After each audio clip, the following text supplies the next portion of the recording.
Hello, model railroad enthusiast. I'm Walt, and welcome to WaltWorld.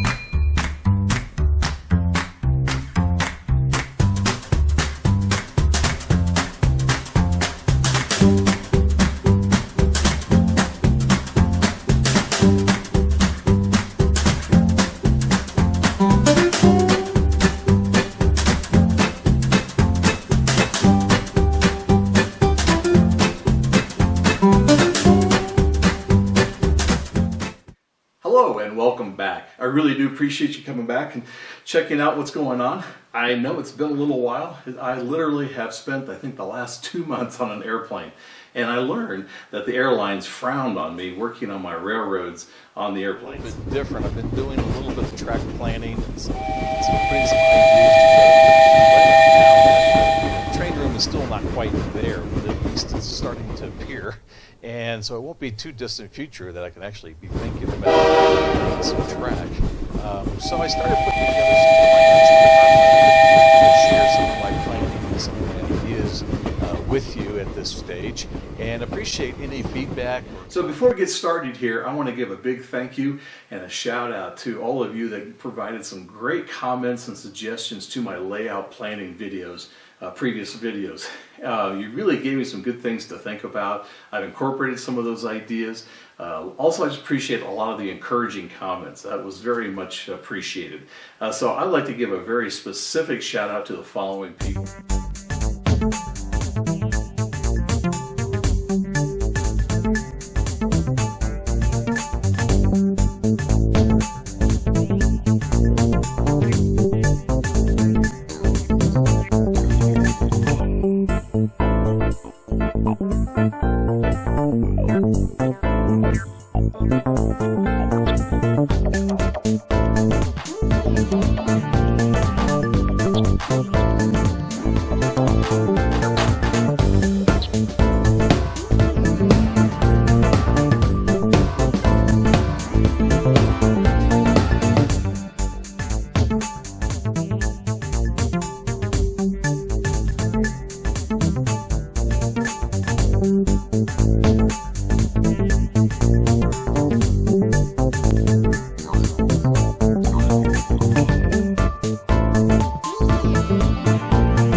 So hey, I'm standing here in my basement in my future train room, and I've got some studs on the walls going up. So this is great. We're making progress. It's hard to do when I'm on the road all the time, but we'll be doing some wiring soon and so on. This is going to be episode 3 of my layout planning series, and continuing on, I want to incorporate some of your ideas, but also move on to some other thoughts. So let's get started. So if you recall from my previous layout episodes, this is generally my layout room and shows you the general dimensions and kind of where I'm looking to put the layout, and with the helix down at this end, which I'm going to have my kind of my mountain scenery, and then feeding into more than the heavy industry down at this end. Now the first thing I noticed was that this door, I realized I actually had on my drawing drew wrong, so it actually goes out of the room instead of the end of the room, so I made that correction.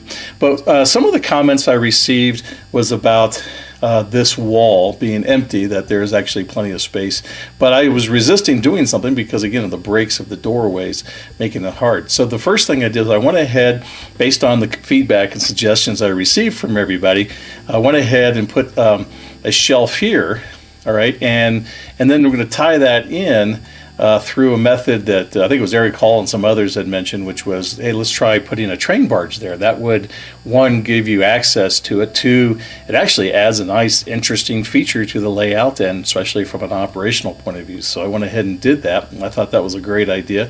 So I put a train barge down here.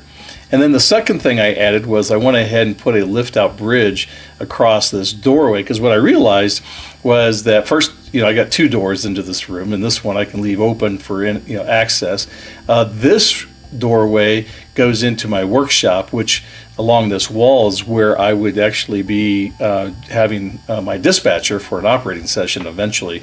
But in most times, I don't have a problem just putting a lift-out bridge across there, and then that gives you access to the rest of the layout. Anyway, I thought those were all great suggestions, and I appreciate that, and so I've made that modification to my thinking. Now, moving on, let's talk about layout height. I'm about actually a little over 6 feet in height, and so of course I'm designing the layout for me. And if I were doing this as a single deck layout, I would probably be using it about 45 inches from the floor. That was the height of my previous layout, which was a single deck layout, and that was kind of optimal for me, and that seemed to work pretty well. But now, as I kind of had mentioned before, I'm looking at possibly doing a double deck or multiple deck kind of layout, and so looking for the upper deck coming off of my shoulder. That's around 5 feet or 60 inches off of the floor, and that would be where I think I'll put the upper deck. And then that, of course, then means for the lower deck, I'd have to lower it down, and I would like to really get a lot of space between the two decks just so I have room for buildings and scenery. And I'm thinking about doing about 32 inches off the floor. That 32 inches is kind of a standard height of like bathroom cabinetry and things of that nature.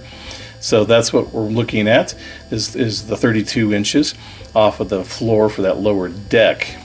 Then as I'm also thinking about is I'm going to probably end up putting a staging area below that lower deck, and I'm thinking about 18 inches off the floor.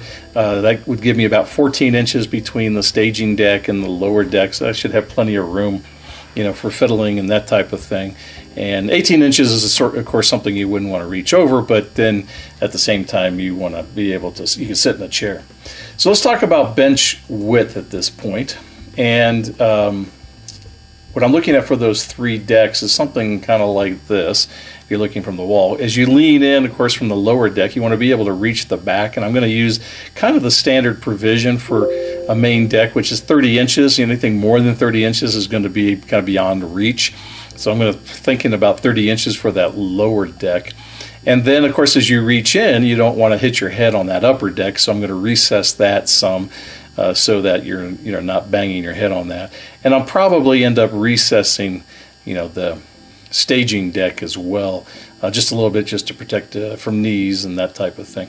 That upper deck, again, is 60 inches off the floor, and you want to be able to reach it, and you're going to be held back a little bit from that lower deck, but you still want 30 inches. You should be able to reach the back wall with that. So here are the dimensions, as I mentioned.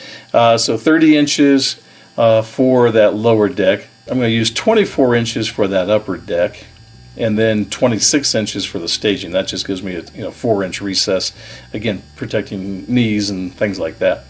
Anyway, that's kind of where I am in my thinking for this layout. What do you think about it? As always, I appreciate your feedback and comments, and thank you for joining me today, and we'll see you next time.